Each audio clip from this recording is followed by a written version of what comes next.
Bom, eu quero te agradecer, Vinícius, por ter vindo. Muito obrigado, né? Seja bem-vindo à Rede Super, você que já está todos os domingos na Rede Super, não é isso? De 8h30 até onde o Espírito soprar, né? Vamos dizer assim. E é uma honra para a gente estar junto aqui e falando sobre um tema tão importante. Sim. Eu não digo um tema, é um estilo de vida. Sim, uma prática, né? É uma prática, que é jejum e oração. Sim. A gente tem muitos clichês, né, cara? Ah, não, vamos jejuar, vamos escolher um dia de jejum, vamos fazer vamos separar um tempo, ficar assim, porque Deus vai derramar a unção e o poder. Sim. Eu lembro que no início da minha conversão, as pessoas confundiam um pouco isso. E às vezes me ensinavam. Charlão, é o seguinte, se você quiser conquistar alguma coisa de Deus, cara, faz jejum que dá certo. Mas eu fui aos poucos compreendendo a verdadeira intenção, a proposta do jejum. E ela vai muito além disso. Sim. E nós, em Lagoinha, temos experimentado, podemos dizer, um avivamento, mas uma nova percepção do que é a vida cristã. Sim. E de compromisso com Deus. Sim. E eu quis convidar você porque nós fomos extremamente impactados, profundamente impactados, por uma mensagem que o pastor Gustavo trouxe na reunião de pastores e obreiros. Sim. Mas, na verdade, ele pregou isso no culto das 21, no culto das Cristo Vivo ao domingo, né? No início de fevereiro. E depois você ministrou essa mensagem num culto de terça-feira, no período do Espírito Oval. Isso. E Deus faz as coisas assim, do jeito que Ele quer, Ele é soberano. Sim. E essa mensagem tem impactado muitas pessoas. Amém. E eu acredito que as pessoas elas querem perguntar para você, mas e aí, Vinícius, como é isso? Aqui foi tão desafiador, foi logo depois de um humorista no púlpito, fazendo um momento ali de stand-up, e levou a galera para um lado assim, tão de humor, não, vai ser divertido. E de repente eu vi até você dizendo, gente, pregar depois disso é difícil. Sim, sim. E foi o momento que Deus deu graça. Sim. E levou as pessoas ao quebrantamento. Sim.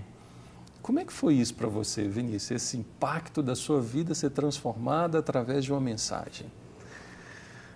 Bom, primeiro eu quero agradecer a oportunidade de estar aqui e dizer que nesse dia a dificuldade, eram duas, né? A primeira, pregar depois o humorista. A segunda era pregar a mensagem do Gustavo. É verdade. Você já tinha pregado alguma vez, não? Já tinha. Já no culto Cristo Vivo? Não. O Gustavo tinha pregado ela no culto Cristo Vivo, né? Eu o convidei para que estivesse ali, porque o impacto da mensagem na minha vida foi tão forte que eu percebi que havia uma necessidade no público que o Senhor tem me confiado ali também de ser impactado com a mesma mensagem, né? Eu acho que a nossa prática, ela tem que fluir de uma compreensão teológica, né? Então, a gente tem uma compreensão teológica a partir da nossa relação com Deus e com a palavra, e aí, então, a gente tem a prática, né? Eu acho que os grandes problemas a respeito do jejum é que eles partem de uma compreensão popular e não de uma relação vital com Deus e com a sua palavra, né? Então, eu tinha esse desafio também de fazer a exposição do texto, né, de uma forma tão apropriada como o Gustavo faz. Para quem está em casa, só para lembrar qual o texto que foi o tema da texto mensagem. De Lucas capítulo 4, né, a tentação do Senhor Jesus. Quando Jesus vai para o deserto, é tentado pelo diabo. E é tentado pelo diabo, isso. E o texto diz, então, posteriormente, que ele regressa desse momento cheio do poder de Deus.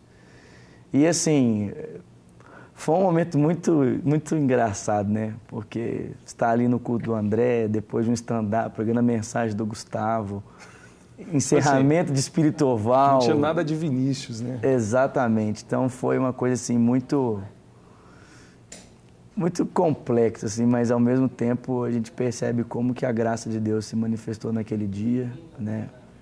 Principalmente na habilidade que o Senhor me concedeu, e também no derramar do Espírito Santo sobre a igreja que veio naquele dia, né? E eu percebo que a cada dia você tem buscado mais, vamos falar assim, de você, não estou exaltando nada, eu estou dizendo da sua experiência que inspira outros. Sim. Mas eu vejo você buscando a Deus, você se dedicando ao jejum, à oração. Sim. Você até falou, gente, a gente até emagrece, mas não é dieta. Sim. É busca de Deus. Sim. E, consequentemente, isso acontece. Sim. E esse impacto tem saído de você e alcançado outras pessoas. Amém. Você percebe isso, Vinícius? Eu percebo. Eu percebo porque eu não me lembro se foi Leonard Ravenhill ou se foi algum outro pregador desse, né, de uma linha mais espiritual, que falou que seria inevitável que, estando no secreto, em contato com a glória de Deus, que as pessoas não percebessem a glória de Deus na sua vida, né? Então, eu acho que esse tempo que a gente tira para estar com Deus, ele acaba sendo percebido por outras pessoas. Seja pela forma como você começa a falar, seja pelas pessoas começarem a perceber algo diferente em você. E isso vai gerando, né, um incômodo nas pessoas, um incômodo santo. Um constrangimento. Um constrangimento, que é esse constrangimento de levar as pessoas a quererem buscar o Senhor. Que foi o mesmo constrangimento que eu senti no dia que eu vi o pastor Gustavo fazendo a exposição do texto de Lucas 4, né? Então, olhando para ele ali, fazendo a exposição do texto na reunião de pastores, eu senti um constrangimento profundo da parte do Espírito. E desde então, eu não consigo parar de ter essa prática que vem, né, em decorrência desse constrangimento que foi causado pela palavra. Isso vem por choro, angústia, alegria, podemos dizer êxtase, momentos variados aos quais nós não conseguimos compreender, não é verdade? Eu vejo assim, como que às vezes as percepções são diferentes em momentos diferentes. Então, vamos supor, nessa terça-feira, né, o Espírito Santo nos levou a sentir algo assim, como que de uma impulsão, assim, algo como que se fosse um derramar assim, mais violento, assim, usando essa palavra. Mas em alguns momentos durante a semana eu sinto uma tristeza profunda, uma angústia profunda. Uma angústia por perceber que a gente está muito longe daquilo que a gente poderia estar vivendo de Deus, né? É a sede de Deus, aquilo que faz doer a própria alma. Exatamente. É aquele clamor de Isaías 64, né? Ó quem dera fendesses os céus e descesses, né? É aquele constrangimento que Isaías sente, percebendo que só pode haver, de fato, uma mudança significativa no seu tempo, na situação ao seu redor, se essa mudança vier de uma intervenção do céu, né? E aí você sente uma tristeza profunda, uma tristeza que você fala assim, não sei nem de onde está vindo, porque não tem motivo para que eu esteja profundamente angustiado, né? É o verdadeiro desespero pela presença de Deus. Lembra quando Jonathan Edwards proferiu o sermão Pecadores nas mãos de um Deus irado? E é muito interessante porque a característica de se pregar um sermão, chamada prédica, não era de uma boa oratória. Jonathan Edwards leu o sermão. Sim. E você imagina no púlpito você lendo, e um sermão extremamente duro, apontando mesmo o pecado, para alguns até numa linguagem assim que põe o dedo mesmo e aponta, você está errado, você precisa mudar. Mas o que aconteceu ali foi justamente que, pela pregação, sem nenhum tipo de ministração, na leitura, as pessoas caíam no chão, agoniadas ou desesperadas pela busca da presença de Deus, de arrependimento e querendo se livrar de tudo aquilo que as pessoas começaram a perceber que era presente na vida delas, mas que era carnalidade. Sim.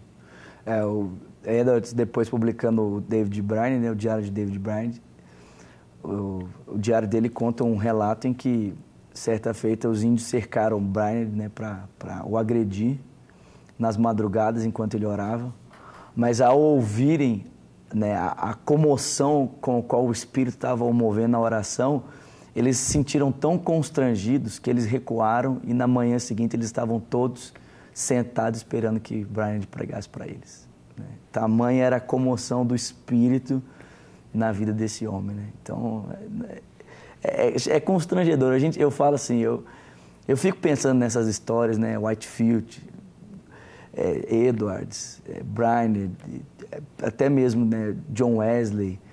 E a gente pensa na história desses homens, né? Em John Owen. Eu fico assim, Jesus, Senhor, se o Senhor fez isso na vida desses homens, por que o Senhor não faz hoje, né? Mas Ele tem feito. Né?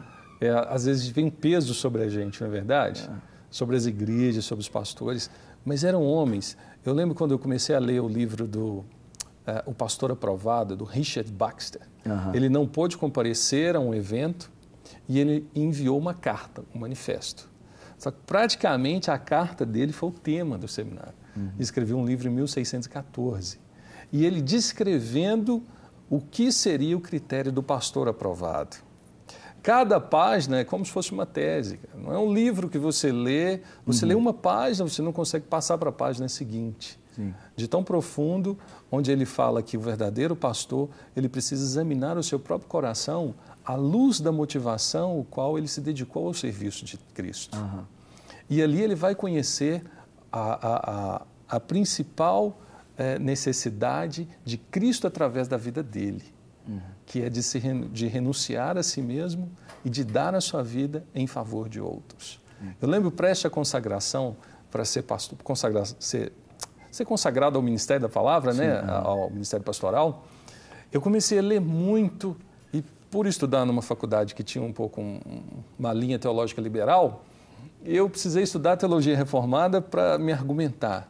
E eu lembro que estudando principalmente sobre alguns autores reformados, a consagração ao ministério pastoral é algo tão sério, mas tão sério, que o próprio pastor, depois do probatório, ele era exposto à comunidade e ali era quase assim, gente, alguém tem alguma coisa contra essa pessoa, aí ele ser consagrado ao ministério? Ele tem alguma conta atrasada? Ele tem algum cheque que foi dado sem fundo? Ele fez maldade com alguém? Ele maltratou alguém? Porque isso seria um critério que o desaprovava a consagração ao ministério. Então, esse homem não tinha outra busca a não ser se dedicar em jejum e oração, porque ele sabia que ele não conseguiria fazer isso. E aí eu ouço relatos, já li relatos, que os homens se desesperavam porque eles não conseguiriam fazer de si mesmos. Se não fosse a intervenção de Deus, a graça de Deus, não aconteceria nada. Edward jejuou 3 dias para pregar esse sermão, Pecadores nas Mãos de Deus Irado. Né? Charles Spurgeon, antes de pregar os sermões, a história conta que ele andava em volta da sua mesa, né? E ele orava, e angustiado ele dizia, Deus, se o Senhor não fizer alguma coisa, com que cara que eu vou comparecer diante desse povo para pregar? Se o Senhor não intervir, se a tua graça não se manifestar, com qual autoridade eu vou diante do teu povo expor a mensagem, né? Então... Agora, não precisa de ser o pastor, né, Vinícius? Hoje o sacerdócio universal de todos os crentes, ou seja, nós temos acesso ao Pai. Cada pessoa pode viver assim. Depois disso, as pessoas têm te perguntado e argumentado, Pastor Vini, eu posso jejuar? Para que eu vou jejuar? O que é o jejum? Como é que eu faço o jejum? Tem te perguntado? Tem. Muitas pessoas estão tem dúvidas sobre procurando. O jejum. Então, eu acho que sim. Dúvidas sobre o jejum dentro de Lagoinha tem sido muito difícil, porque eu acho que a exposição, é uma igreja que jejua. A exposição da mensagem também trouxe muito esclarecimento de qual o propósito do jejum. Que o propósito do jejum é a busca de Deus, é a busca do seu poder, é a busca da santificação, para que sejamos transformados e para que possamos transformar. Então, em Lagoinha, pelo menos no círculo de pessoas que estão à minha volta, pouco se entende que o jejum pode ser uma moeda de troca para conseguir-se um favor de Deus, né? Entende-se mais que o jejum é uma abstinência, né? É uma fome de um outro pão. Eu gosto dessa frase do John Piper. John Piper fala que o jejum é a fome de um outro pão. Né? Então, as pessoas têm entendido isso. A dificuldade é quanto tempo de se fazer o jejum, né? Porque, a começar, né, do Gustavo, né, não sei nem se eu deveria dizer isso aqui, mas ele jejuou 33 dias, né? Só em líquido, só em água. Só água, né? 33 dias jejuando só na água. É até bom a gente esclarecer. Eu sei que o Gustavo, porque o jejum você esconde, né? Sim, o que você faz com a mão direita, você não mostra. Isso, exatamente, né? Então, mas assim, até uma resposta, porque muitas pessoas enviaram até para lagoinha.com para comunicação, perguntando se o Gustavo estava doente. Não, gente, ele não estava doente.